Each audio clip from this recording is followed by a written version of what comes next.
Okay, so good morning. Talking about the $100 million leads by Alex Hormozi. And yes, you're welcome back. Today we're talking about how to get more leads through your existing customers. Mind you, because in the last chapter we spoke about how you can use other people's resources to get leads for your business. So let's get right into it. The first part is it spoke about is customers, because customers will always be your closest. They would always be me. In most cases, if you're working alone, they'll most likely be the first set of people you're interacting with. One, two, they've already bought from you, so there's a high chance they trust you already. And he explains how you can get the most out of customers, right? The benefits you get when customers help you to bring other customers. Sometimes it is called word of mouth, and word of mouth in any business is the most powerful force ever. So let me digress a little bit, right? I remember listening to a Simon Sinek conversation where he says, if you're from Germany, you're not friends with everybody in Germany, right? Because people have their own differences right there in Germany. But that is if you're living in Germany. But imagine you travel as far as China, you're German, and you come across another German, although there are differences, but the two of you identify as German. What that means is that, first of all, you have established a connection, right? And now imagine this. Imagine you're trying to buy a television and you're kind of debating which brand to go for. And you run into this German person who tells you, oh, please, don't bother, go for brand B. Knowing fully well that you're just by the fact of him having the same belief or the same identity as being German, the fact that he referred a second brand to him, he has used that brand and it's worth it. So bringing it back into this context now is that if a friend, somebody who you trust, somebody who has social credit, refers you, then there's a super chance that that person will bring in more customers for you. That person, the person that you are referring to, or who is being referred, is already being sold. All just needs to do is swap his card. So he says that's fine. The two main benefits that referring customers do is, remember this topic of lifetime gross profit and customer acquisition cost. Now, when your customers are referring you, you are basically increasing your lifetime gross product without any extra cost. You're increasing it. At the same time, you're reducing the cost. You're reducing the cost for acquiring your customers. Now you increase your gross profits because from that one customer, you're getting more customers. So that means is that the profit you're getting off customer A, who is bringing his friend, has actually increased. Now, regarding customer acquisition cost, because of you spent about maybe $100 to get customer A, customer B costs you $0. So what that means is that in the very end, if your business model allows you, you can split the customer acquisition cost between the customer A and then the customer B. Now, that being said, right, he says that there are like two major reasons that people do not get enough referrals. And mind you, he has a point that referrals scale to the moon. There's no limit to how much customers can refer your product, except you're doing something wrong, which I will address later in this video.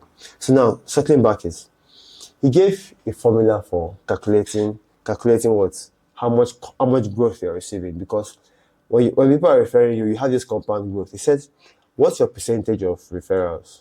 How many customers are referring you minus how many customers are dropping your products. No matter what you do, you would always find somebody who feels like the product is not for them.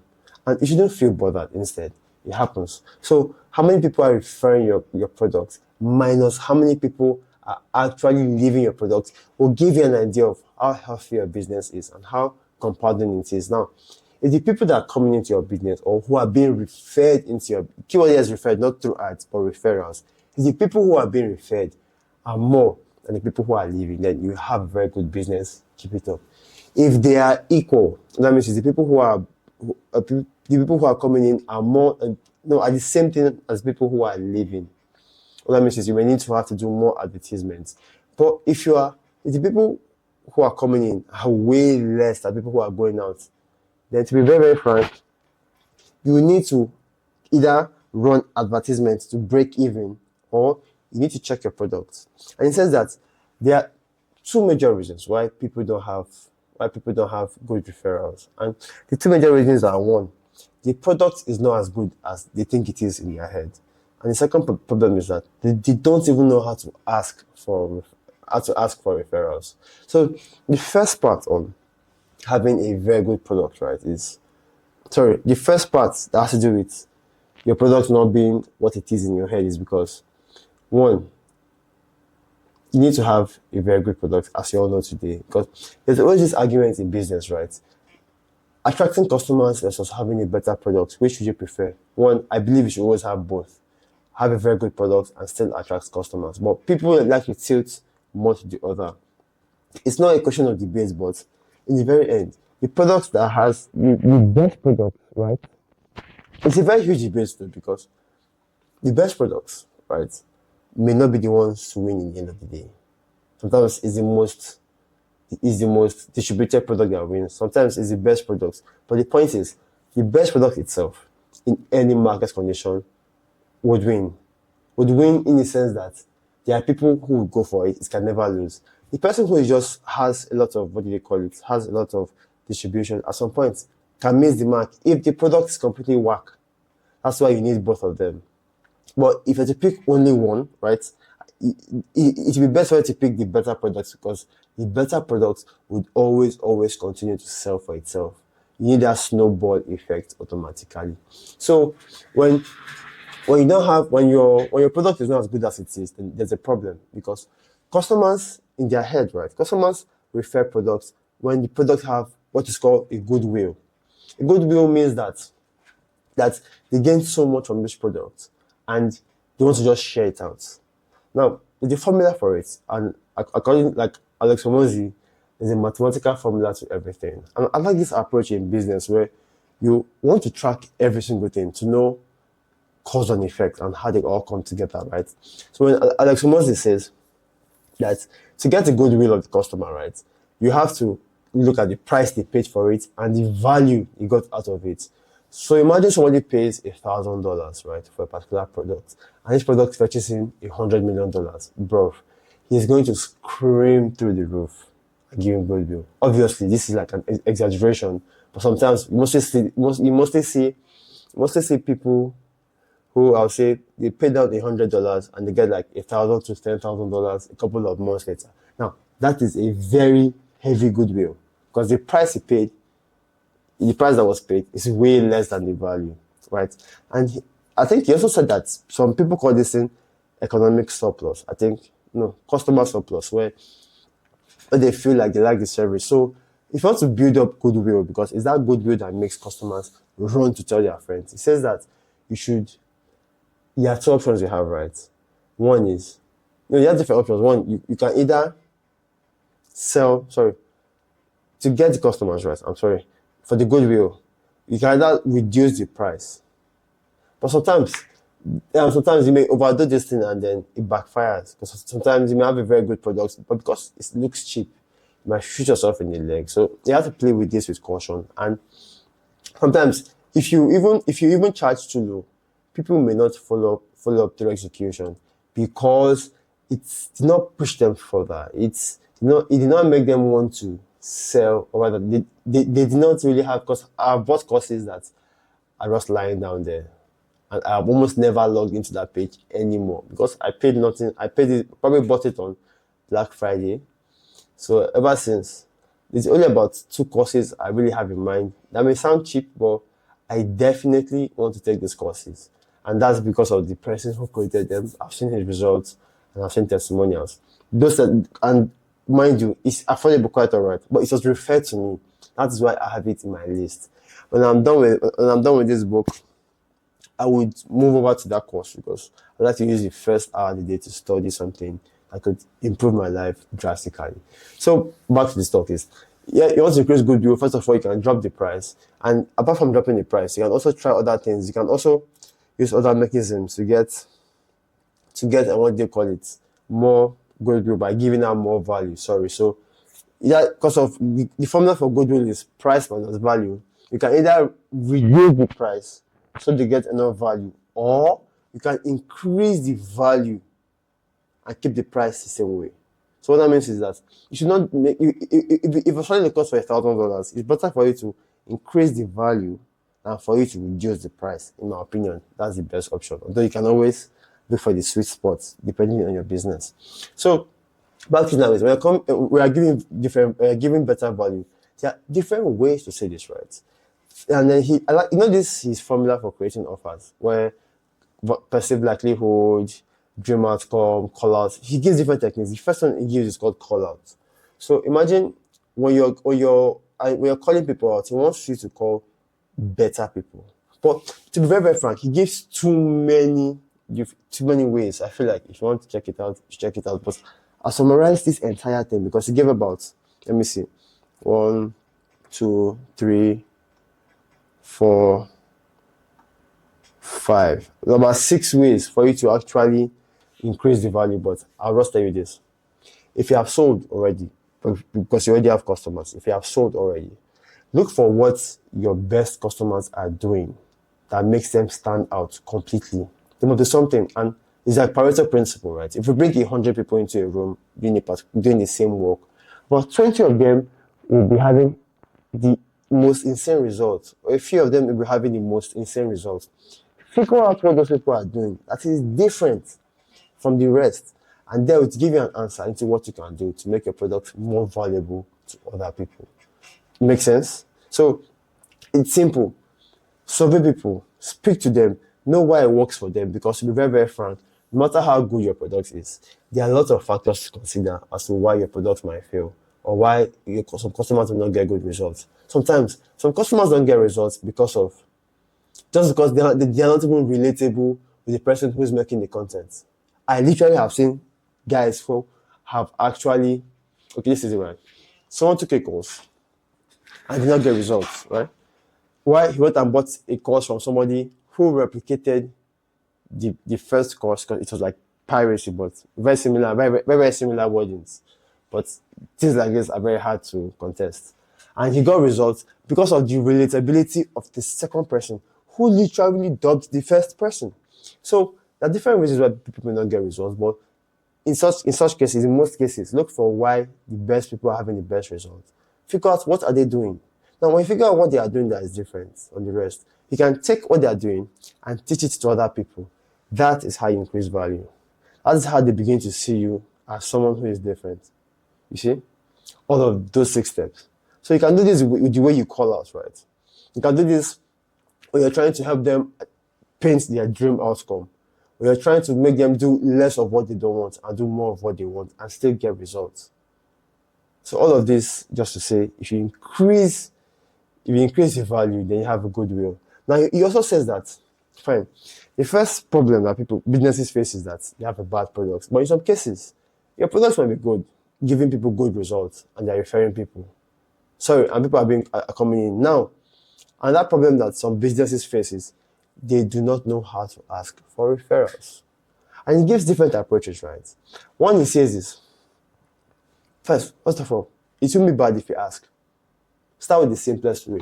Asking a customer for, hey, please, would you know somebody who has this problem? If you're into weight loss journey, do you know anybody who else maybe who has this problem? Maybe he wants to lose some weight. He's probably looking at either getting married recent times, but if he has gained weight, or just pick something. Do you know any busy professional who is trying to lose weight, but because of his work ethic, finds it difficult? And the probably will know somebody, they will refer immediately. And one other technique he says, right, because asking for referrals is different for different industries. For example, now I think it was PayPal. When PayPal did their referral program, right, what they would do is, if you refer someone, they will give the referrer $10 and the referred $10. So by doing so, you have split the referral package to 2 people. And mind you, that is, if somebody refers 10 people, it's $100 he's getting, and you just spent $100 on the other set of people. So people will be very, very incentivized to actually go and refer you. They'll act as your robots. Let me just be sure. So it says that there are 3 components to a referral program, right? How you give your incentive, what you incentivize with, and how you ask. So how you give is actually important. What you give and then how you give it. Yeah, I ask rather. So there's a one-sided approach where, hey, help us refer somebody and you have this amount. Second approach is what I just explained to you right now, where you are rewarding both parties for actually coming into the service. The third option it gives is you can use it, you can tell them, you can ask them for a referral, immediately they buy. Which, to be very, very frank, I've been hearing is kind of like the best. And that also helps when you have given a very good first impression. If your impression is actually very, very good, then they are very, very likely to refer you as quick, immediately. See how this thing works? Because now they have purchased from you, right? Their minds are very fresh. They are very, very, very, very fresh. And then you've created this nice impression. So that's why sometimes, although this can backfire, because I've literally heard a lot of these coaches talk about how you should just bombard them with the value immediately. To be very honest, I honestly feel, I don't know, because I haven't done this before, but I feel like it could just feel overwhelming to see these guys being bombarded. So I kind of feel like there needs to be a sweet balance, but basically, doing things like that, right? Other means is somebody buys maybe your program, maybe if it's a done with you service or something, and you are actively, aggressively trying to get things happen fast, holding their hands carefully. They have this feeling of, okay, this person wants to help them achieve their goal. It's not like the person is just after the money, it's after the results of the client. And that impression is so strong that they are going to go out there to refer somebody else, to bring somebody else into the fold. You see how all of this things make sense? Now, another approach says you can use it as a negotiation chip, right? So, say you sell a service of $400 or $400, and somebody is probably either is negotiating with you and tells you, oh, he has $300. Okay, what if you tell him, okay, bring your $300. I'll let you pay $300 for my service if you actually bring somebody else. Now, you can either give this other person $300, or they can either charge this person $300 or pay the person $400. And I remember when I used to manage a hotel, right? The hotel was basically family business. I remember how we used to give discounts. We give discounts based on the volume of people you're bringing. And we kind of find out that this trick I've noticed is when you give somebody discounts, right? Sometimes some interesting discounts, they want to go and bring their friends. Those their friends that they feel they are cheating the system, but in the very end, it's all psychology. I let you win so you can bring another friend. But this is a separate context because it's just using the psychology of, I'll say, in Nigerian, I don't say it's a Nigerian thing, but it's a basic thing. So maybe the room was 10,000 naira, and then he comes to me with some stupid stories, some stupid negotiation tactics. I give it to him for maybe 8,000 naira. He's going to come tomorrow and say, oh, he has this friend, yada. So now, depending on the business now, right, I know what to do next. If they're coming in by, I say late night, I know it's just to pass the night, right? So I know that half the cost of the room is already taken care of. They're already paying for like 6-10 hours. So it's a whole mindset thing where people believe that if they are getting a discount, right, it's also a way of negotiating with them. It's also a way of them going to bring people in. And trust me, because I digressed. I took that family business from about maybe a 4 million naira per month to an 11 million naira per month. 11 million. Now, this is about almost 3 times this thing, right? And to this day, everything I did was focused on one customer journey, building a proper customer journey, building a proper customer experience. And no, it was mostly on customer experience and getting them to refer other people. And trust me, referral works like mad, precisely in a hotel. And mind you, this hotel had nothing new, nothing special. The same equipment, the same staff. That's why I feel like all of these things, I feel like hotels are things that I think I want to go into later in the future, because the secret of the hotels have nothing to do with the equipment. They have more to do with the people, the energy, the environment. So back to these places. Then you can also host referral events where you tell people, oh, maybe it could be Black Friday or something. Telling people to that they can get what they call it, discounts, credit, and everything if they refer people within a particular period. It's an event or on a particular day. It can be a Black Friday deal. It can be a maybe end of year deal, but something that there's a limit to it. But you tell people to refer people in that period, and then they only get that gift if they come to that period. So that's it. Those are the two. Those are the major ways. The rest I don't really buy, or I just don't have them in my head. I'm only giving the ones that I feel stuck to me and things that I may want to experiment with in my own business. So mind you, for those of you who are not aware, I run a startup, but it seems like I may have to find alternative ways to fund the startup. To be very, very honest, and one thing I think I can do is maybe, I don't know, I'm still there to figure out how to monetize this. So, or since I'm documenting everything, my still remain the journey. Then it says, now, what you give is also very important, right? Because if you make t-shirts, for example, you can give out a limited edition of a t-shirt because magically, well, people might want t-shirts, but if you're into IT services and you're giving out t-shirts, there is not a guarantee that the shirt you're giving out will be responsible for bringing in more customers into the business. Like it doesn't guarantee that you get more IT services. But if you are somebody who makes t-shirts and you're giving out some t-shirts based on referrals, now that makes sense.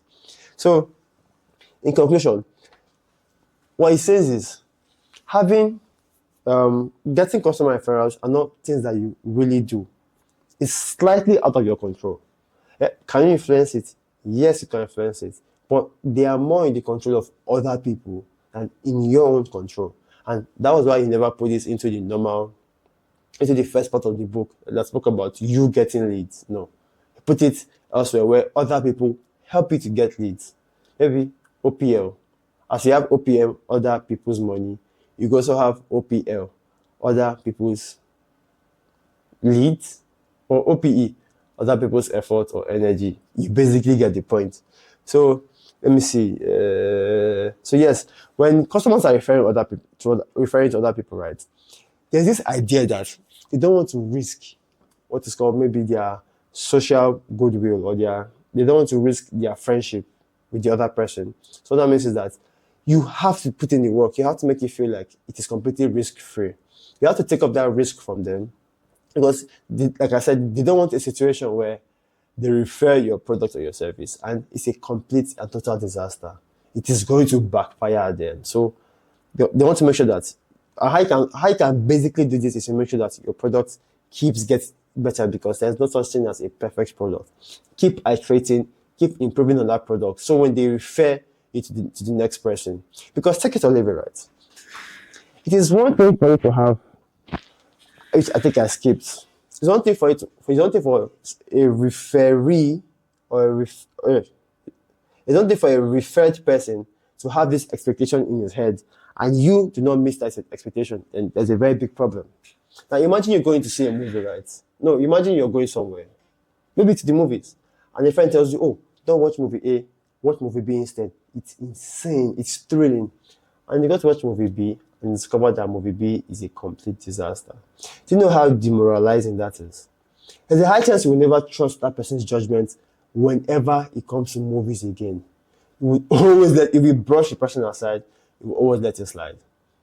So what he's saying here is, make your product better. If you keep making it better, keep iterating, people will be much more guaranteed to actually refer that product. Also, he gave this thing of, if your product, right, requires different deliverables at multiple intervals, don't drop it at once. Drop it periodically. And Alex is very good in this. This is his, I guess, second volume of this.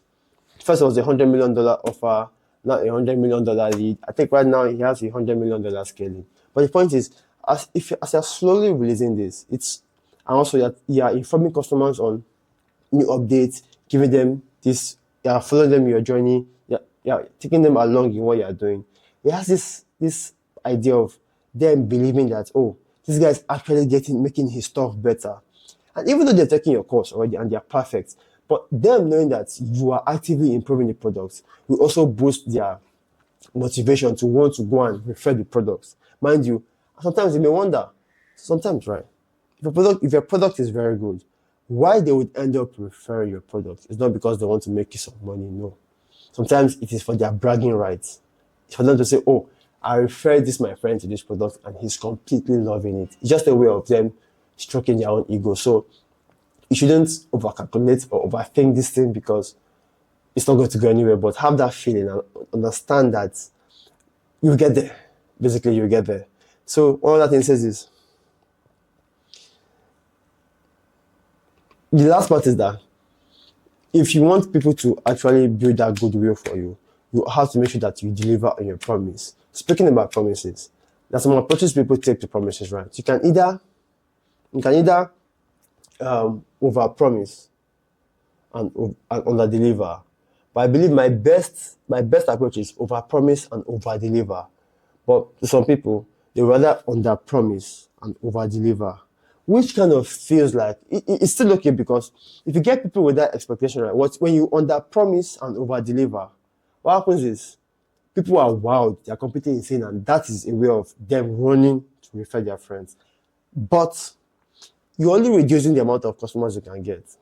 But if you can over promise and over deliver, then you're getting more people for the fact that you over promised, and you're getting more people because you still expected this. I feel that's a very good formula. Think of how you can promise and think of how you're delivering and bring everything together. You can over promise and over deliver. And trust me, this sounds difficult, right? But I always say that the most money is made when you break limitations, when you break constraints. That is when real money is made. When you because if you over promise and under deliver, complete disaster. When you under promise and when you under promise over deliver, very good, but less people. But over promise, more people. Over deliver, more people, more leverage. So guys, that's about it. It says you should figure out how you can increase your referrals by increasing the goodwill your customers have towards you, how you can give them more value for what they pay for. So thank you very much. I guess we'll be seeing tomorrow regarding this book. I have to prepare a document for a client. At the same time, get ready for my MMA. Thank you very much. Talk to you soon. And bye for now. Oh, sorry, please. Let me just know in the comment section, what do you think? What do you think about all of this? Are you getting value from it? Are you enjoying this? Because I said I'm enjoying it. Talk to you soon. And bye for now.